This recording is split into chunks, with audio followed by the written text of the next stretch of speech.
अस्सलाम वालेकुम अजीज तलबा और असातिज़ा किराम, इस्तकबाल है आपका हमारे यूट्यूब चैनल उर्दू स्कूल पर। आप अगर नए हैं चैनल पर तो चैनल को सब्सक्राइब करके बेल आइकन भी जरूर दबा दीजिए ताकि हमारे लेटेस्ट वीडियो सबसे पहले आपके पास आ सके। स्कॉलरशिप में हमने अब तक दो सबक देख चुके हैं और तीसरा सबक है हमारा बाहमी ताल्लुक या बाहमी रब्त, इसे अंग्रेजी में हम कहेंगे एनालॉजी। अगर आपने पिछले दो सबक नहीं देखे हैं तो दोनों सबक की लिंक मैंने डिस्क्रिप्शन में डाल दी है, आप वहां से पहले उन दोनों सबक को देख लीजिए ताकि अगला सबक समझने में आसानी हो सके। इसके अलावा टेलीग्राम पर हमारा एक ग्रुप है कॉम्पिटिटिव एग्जाम्स करके, उसकी लिंक भी मैंने आपको डिस्क्रिप्शन में डाल दी है, वहां से आप ग्रुप को ज्वाइन कर लीजिए। ग्रुप की खुसूसियत ये है कि यहाँ पर रोजाना क्विज बोर्ड की शक्ल में, इसके अलावा गूगल फॉर्म की शक्ल में यूनिट टेस्ट, इसके अलावा क्वेश्चन पेपर बोर्ड के और क्वेश्चन बैंक वगैरह और कॉम्पिटिटिव एग्जाम्स के ताल्लुक से तमाम अपडेट्स आपको टेक्स्ट की सूरत में भी मिलती रहती हैं, तो उस ग्रुप को जरूर ज्वाइन कीजिए। चलिए हम आज हमारा तीसरा सबक जिसका नाम बाहमी ताल्लुक है इसको शुरू करते हैं। सबक में 4 अहम रुक्न होते हैं। पहले रुक्न का ताल्लुक दूसरे रुक्न से होता है, जो ताल्लुक पहले रुक्न का दूसरे रुक्न से है बिल्कुल वही ताल्लुक तीसरे रुक्न का चौथे रुक्न से होना चाहिए। पहला और दूसरा रुक्न दे दिया जाता है और तीसरा रुक्न देकर चौथा रुक्न सवाल का निशान रहता है, आपको चौथा रुक्न पता करना होता है। इसको हम लोग एक मिसाल के जरिए आसानी से समझ सकते हैं। जैसा कि देखिए यहां पर मैं एक मिसाल लिख रहा हूं, डॉक्टर, उसके आगे लिख रहा हूं अस्पताल। तो डॉक्टर का ताल्लुक अस्पताल, यहां पर निस्बत यानी ताल्लुक का जो नुक्ता है, 2 नुक्ता 2 डॉट दिया जाता है। इसके अलावा फिर उसके आगे ये पहला रुक्न हो गया, ये एक जोड़ी बन गई, उसके बाद 2 डॉट देकर आगे फिर उसके बाद 2 डॉट और दिए जाते हैं। उसके बाद अगला जो 2 की जोड़ी है वो दी जाती है, इसमें से पहला रुक्न यानी तीसरा रुक्न दे दिया जाता है और चौथा रुक्न पूछा जाता है।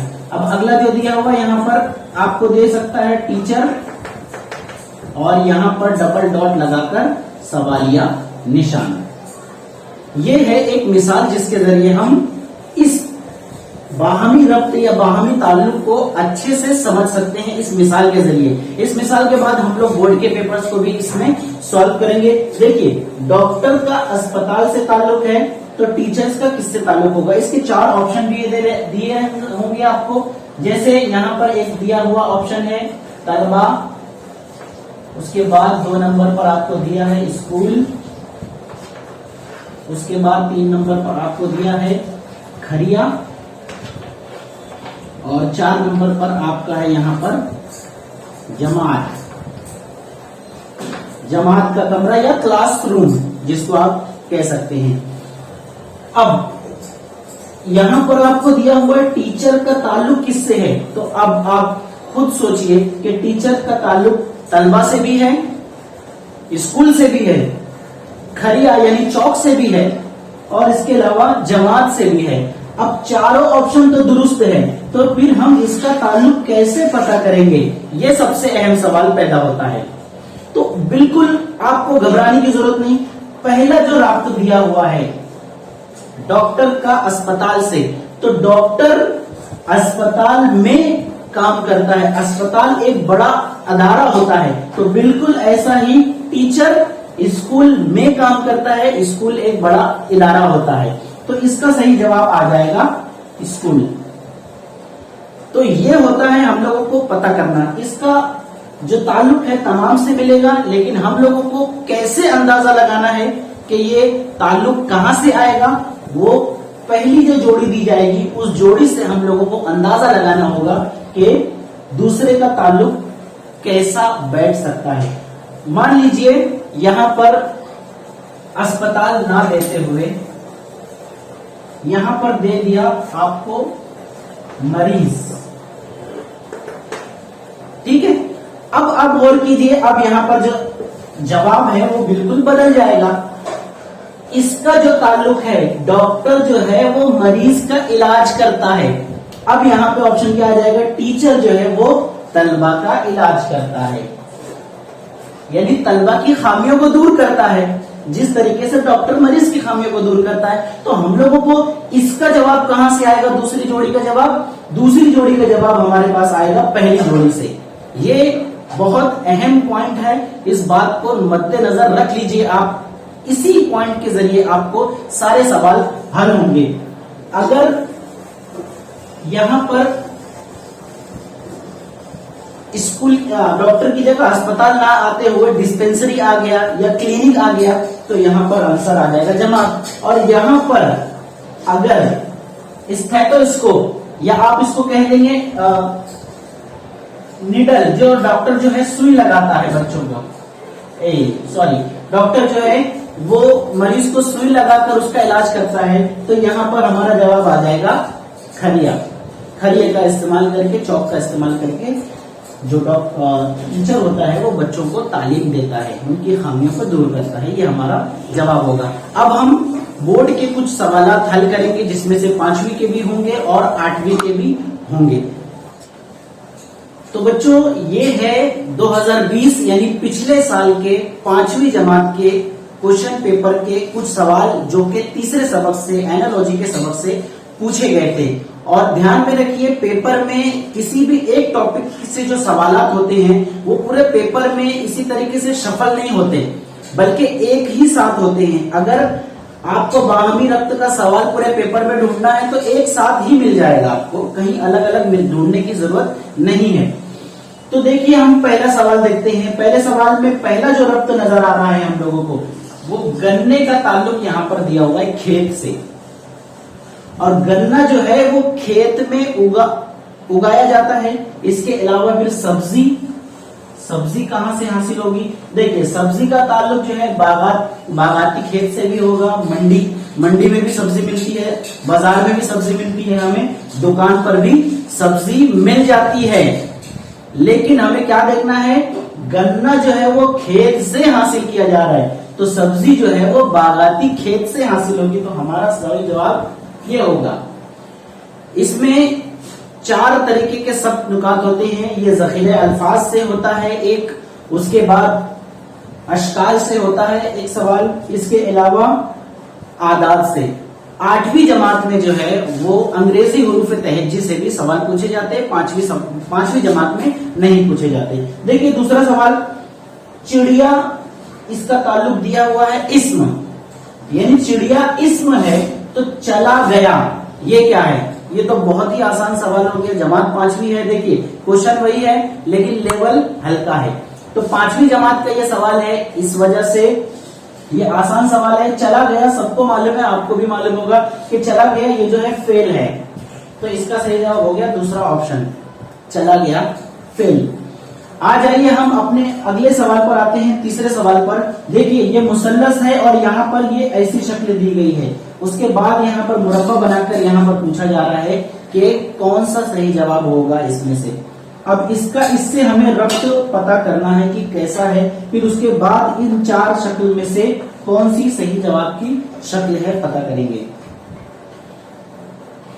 आपको इस तरीके के सवाल पर थोड़ा सा तवज्जो देने की जरूरत है। देखिए यहाँ पर मुसल्लस में 3 जिले होते हैं, 3 जिले होते हैं। यहाँ पर अगर आप गौर करेंगे तो ये देखिए 1 2 3 4, यहाँ पर 4 है। और आड़ी अगर लकीरों को देखेंगे तो तमाम ऑप्शन में आड़ी लकीरें 4 हैं। तो आड़ी लकीरों को हटा दीजिए क्योंकि सवाल में भी आड़ी लकीरें 2 हैं और तमाम के तमाम जवाब में भी आड़ी लकीरें 2 हैं। तो हम अब खड़ी लकीरों पर आते हैं। यहाँ पर 4 खड़ी लकीरें हैं, लेकिन ये जो आड़ी लकीरें हैं वो पैरेलल है। तो हम क्वेश्चन में से कुछ रब्त को हटाकर भी, किसी रुकन को, किसी मुतबादिल को हटाकर भी आंसर ला सकते हैं। देखिए यहाँ पर ऑप्शन नंबर 2 को हम लोग हटा सकते हैं क्योंकि ये पैरेलल नहीं आ रहा है। इसी तरीके से हम लोग ऑप्शन नंबर 4 को भी इस वजह से हटा सकते हैं क्योंकि यहाँ पर एक जो लकीर है वो इसमें रब्त नहीं हो रहा है बल्कि वो अलग हो जा रही है। अब आप देखेंगे यहाँ पर 1 2 3 4 है, 3 है इसकी जिले और 4 है इसकी खड़ी लकीरें। तो यहाँ पर 4 है इसके जिले, तो इसकी खड़ी लकीरें भी 4 होंगी। देखिए ये जो आड़ी लकीर है वो कौन से नंबर पर जा रही है उसको देखना है। ये पहले नंबर की लकीर है, ये दूसरे नंबर की लकीर है और ये तीसरे नंबर की लकीर है। तो पहले के बाद पहले से शुरू है ये आड़ी लकीर और जा रही है तीसरे नंबर पर, यानी पहला दूसरा तीसरे नंबर पर जा रही है क्योंकि जिले इसमें 3 है। और यहां पर चौथे नंबर पर ये तिरछी लकीर जाना चाहिए जैसा कि इस क्वेश्चन में है। देखिए 4 लकीरें हैं, ये पहली लकीर, दूसरी लकीर, तीसरी लकीर, चौथी लकीर। तो जो पहली वाली लकीर है ये चौथे नंबर पर कटा हो रही है। चौथे नंबर पर क्यों? क्योंकि इसमें जिले 4 हैं, 4 जिले हैं तो ये जो लकीर है वो चौथे नंबर पर जा रही है। 3 जिले हैं तो ये जो लकीर है वो तीसरे वाले लाइन को, यानी जो उमूदी लाइन है तीसरी वाले लाइन को कटा कर रही है। तो इसका जवाब हमारा ऑप्शन नंबर 1 हो गया। इसको आंसर हमें तलाश करने के लिए थोड़ा सा मेहनत करनी होती है। इसकी मेहनत कैसी करनी है? जो भी हमारे पास क्वेश्चन बैंक आते हैं जो आपको ग्रुप में डाले जाएंगे उसको बहुत अच्छे से मशक कर लीजिए, आंसर की के साथ भी डाले जाते हैं। चौथा सवाल देखिए, चौथे सवाल में 5 का जो ताल्लुक है वो 12 से दिखाया जा रहा है, तो 6 का ताल्लुक किससे होगा? अददी सवालात में कभी भी ध्यान देना, अददी सवालात में हम लोगों को जुफ्त अदद, ताक अदद, मकब, जजरुल मकब, मुरब्बा, जजरुल मुरब्बा, इसके अलावा मुफरद अदद, मुरक्कब अदद और एक और आखिरी ऑप्शन जो है हिंदसी आमाल। बस इन 4 के ऊपर हम लोगों को जवाब मिल जाता है, वो 5वीं का हो या 6ठी का हो। देखिए हम इस पर क्या करने की कोशिश करेंगे, 5 को 12 कैसे किया जाए। 5 का मुरब्बा करने पर 12 नहीं होता, अच्छा उसका मुरब्बा करने पर 4 नहीं, 5 का मुरब्बा करने पर 12 नहीं होता, उसका बहुत कम होता है। तो 5 को किसी से मल्टीप्लाई करने पर या 5 को प्लस करने पर 5 में 7 मिलाने पर 12 हो रहा है। तो यहाँ पर 6 में 7 मिलाने पर कितना हो जाएगा? 6 में जब हम लोग 7 मिलाएंगे तो हो जाएगा 13, लेकिन यहाँ पर 13 ऑप्शन नहीं है। अब 5 को 12 करने के लिए क्या ताल्लुक है इसमें? 5 को हम दुगना कर देते हैं, 5 को दुगना करके 2 प्लस कर लिया गया, यानी 5 का दुगना जमा 2, 5 ज़र्ब 2 जमा 2। तो अब 6 ज़र्ब 2 जमा 2 करेंगे, 6 का दुगना कितना होगा? 6 दूनी 12 और जमा 2 14। तो यहाँ पे 14 का ऑप्शन नजर नहीं आ रहा है, यानी ये भी हमारी जो ट्रिक थी, ये जो पैटर्न था वो भी हमारा फेल हो गया। अब हम तीसरा पैटर्न लगाएंगे, 5 का 3 गुना करेंगे तो 5 तिया हो जाएगा 15, 5 तिया हो गया 15। अब 15 में से 3 नफी कर देंगे तो 12 आ जाएगा। 5 तिया 15 और 3 नफी किए 12। तो अब यहाँ पे 6 का भी 3 गुना करके 3 नफी करेंगे, 6 तिया हो जाएगा 18 और 18 में से 3 नफी करेंगे हम लोग तो आ जाएगा 15। यहाँ पे 15 ऑप्शन है, बिल्कुल है, तो ये हमारा सही जवाब आ गया। हम लोग पैटर्न एक के बाद एक करते रहेंगे तो हम लोगों को आंसर जरूर मिलेगा। और अगर 1 मिनट 2 मिनट से ज्यादा हो गया और हमें आंसर नहीं मिल रहा है तो बराए मेहरबानी उस सवाल को छोड़कर आगे बढ़ जाएं। जब मुकम्मल सब पूरा मुकम्मल आपका पेपर हो जाए उसके बाद दोबारा आए, वरना उसमें आप उलझ के रह जाएंगे और आपका पूरा का पूरा वक्त जाय हो जाएगा। आते हैं हम अपने 5वें और आखिरी सवाल पर, 5वीं जमात के। देखिए इस टाइप का कोई भी सवाल आए जिसमें 4 हिंदसी आदत होती हैं तो इसको करने के भी अलग अलग तरीके हो सकते हैं। ये 2-2 की जोड़ी आप बना लीजिए ऐसे करके, या दरमियान की एक जोड़ी और इसको ऐसी जोड़ी बना लीजिए, या चारों रुकनों को भी आप आपस में जमा, मल्टीप्लाई या ज़र्ब या फिर तकसीम वगैरह करके आंसर देख सकते हैं कि ये दोनों अदद में कितने का फर्क आ रहा है इस जोड़ी में। तो करने के बाद कहीं ना कहीं हम लोगों को जवाब मिलता है। तो हम लोग सबसे पहले हिंदसी अमाल देख रहे हैं। इन तमाम आदात को जब हम लोग जमा कर देंगे, देखिए 9 में मिला दिए हमने 6, तो 9 और 6 15, 15 के बाद 15 में हम लोगों को मिलाना है 7, 15 और 7 क्या आ जाएगा जवाब? 22। हमारा 15 और 7 के बाद जवाब आ गया 22। अब दूसरे वाले का हम जमा करके देखेंगे, 4 और 6 मिलाकर होता है 10, और 10 और ये हो गए 12, 10 और 12 मिलाकर 22। देखिए इसकी भी आदात की जमा कर दी तो 22 आया, और इन आदात की जमा करने पर भाई 22 आ गया, तो इन दोनों में ताल्लुक हो गया, हिंदसों की जमा 22 हो रहा है, हिंदसों की जमा 22 हो रहा है। तो अब हमें इनके हिंदसों की तादाद देखना है, जो हिंदसी की तादाद आएगी वही इसमें से जवाब सही आने वाला है। देखिए यहाँ पर 5 और 8 मिलाकर 13 हो गया, 13 और 7 20 हो गया। यहाँ पर हिंदुओं की तादाद आ गई 20। अब इन ऑप्शन में से जिनकी भी जमा 20 आएगी वो हमारा सही जवाब होगा। देखिए पहला वाला जो है 10 हो गया, अब 10 के बाद 9 19 और ये 23। यहाँ पर हिंदुओं की जमा 23 आता है। उसके बाद इसको अगर आप देखेंगे तो यहाँ पर आ गया जवाब 9 और यहाँ पर आ गया 13, 9 और 13 हो गया 22। इसके बाद इसको अगर देखते हैं हम लोग 5 5 10 और 4 और 6 10, यानी इसका जवाब है 20। तो ये जो हमारा है सही जवाब है। अब हम 8वीं जमात के कुछ सवाल हल करते हैं।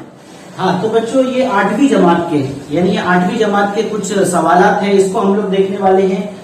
सवालात बिल्कुल उसी तरीके से हैं, सिर्फ लेवल थोड़ा सा हाई हो जाता है। यहाँ पर देखिए यहाँ पर नया लफ्ज दे दिया ना हंजार और यहाँ पर दे दिया है ना माकूल। तो ये दोनों हम लोगों को मालूम होना चाहिए कि ये दोनों आदात जो है वो हम मानी है। अगर ये ताल्लुक यहाँ पर मुतजाद होता या आदाद होते, ताद्दुद होते, यानी इसकी जमा यहाँ पर वाहिद यहाँ पर जमा अगर दिया होता तो यहाँ के वाहिद की यहाँ जमा की जाती। यहाँ पर अगर हम मानी दिए हैं तो यहाँ पर हम लोगों को हम मानी तलाश करना है। लेकिन यहाँ पर एक ऑप्शन देखिए जरा, 2 सही मुतबादिल मुंतखब कीजिए, यानी यहाँ पर हमें 2 सही मुतबादिल मुंतखब करना है। तो ये हम मानी है चूंकि ना हंजार और ना माकूल, तो शोख का 2 सही हम मानी लफ्ज, देखिए शरीर को शोख कहते हैं यानी ये सही जवाब हो गया, और ना शोख तो इसका अपोजिट हो गया यानी उलट हो गया, मुतजाद अदद हो गया, और चंचल भी हम लोग शोख को कहते हैं। तो ये 2 जो मुतबादिल हैं ये 2 मुतबादिल दुरुस्त हैं। ऐसे 2 मुतबादिल सही करने के लिए 8वीं जमात में पूछा जाता है, लेकिन 5वीं जमात में ये सवाल नहीं पूछे जाते। दूसरे सवाल पर देखिए आप, यहाँ पानी दिया हुआ है, यहाँ पर कुछ H2O करके दिया हुआ है, यानी हम लोग ज़हनी आजमाइश में साइंस, तारीख, ज्योग्राफिया, शहरियत, माशियात, उर्दू, कोई सा भी सब्जेक्ट ज़हनी आजमाइश के अंदर शामिल हो सकता है। तो यहाँ पर ये पानी का सालमी ज़ाब्ता है H2O। तो नमक का सालमी ज़ाब्ता आप लोगों ने साइंस के में पढ़ा होगा कि नमक का सालमी ज़ाब्ता क्या है, सोडियम क्लोराइड। ये है सोडियम क्लोराइड, तो इसका सही जवाब हो गया सोडियम क्लोराइड। अब देखिए अददी सिलसिले में इसका ताल्लुक हमें इससे तलाश करके निकालना है, ताकि वही ताल्लुक हम लोग आगे वाले तीसरे वाले रुकन का चौथे वाले रुकन से देखेंगे। तो अब 253 को हमें 450 कैसे करना है, तो हम लोग अलग अलग तरीके लगाकर देखेंगे। जो तरीका बैठ जाएगा वो हम लोग सही मानेंगे। बहुत सारे तरीके लगा सकते हैं, आपस में मल्टीप्लाई करके 450 तक पहुंचने की कोशिश कीजिए, या 2 रुकनों को 25 को 3 से मल्टीप्लाई करके 75 आ जाएगा, 75 को आप 450 से डिवाइड करके देखिए। बहुत सारे तरीके करेंगे तो आपको कहीं ना कहीं जवाब मिलेगा ही कि इन तीनों हिंदुओं को जमा कर दिया जाए, 2, 5 और 3, इन तीनों को जब जमा कर दिए जाएंगे तो हमारा जवाब आएगा 10। अब 10 को 45 होने के लिए 45 से मल्टीप्लाई करना पड़ेगा। तो यहाँ पर हम लोग जब 45 से मल्टीप्लाई कर देंगे तो जवाब हमारा आ गया 450। तो क्या यहाँ पर ताल्लुक है, इन तीनों की जमा करके 45 से मल्टीप्लाई, बिल्कुल वही यहाँ पर हम लोग करेंगे। इन तीनों की जमा कर देंगे तो जवाब आएगा 8, और इसको 45 से जब मल्टीप्लाई कर देंगे हम लोग तो जवाब आ जाएगा हमारा 360। ये हमारा जवाब है। थोड़ा बहुत गलती करने के बाद इस जवाब तक आप पहुंच जाएंगे।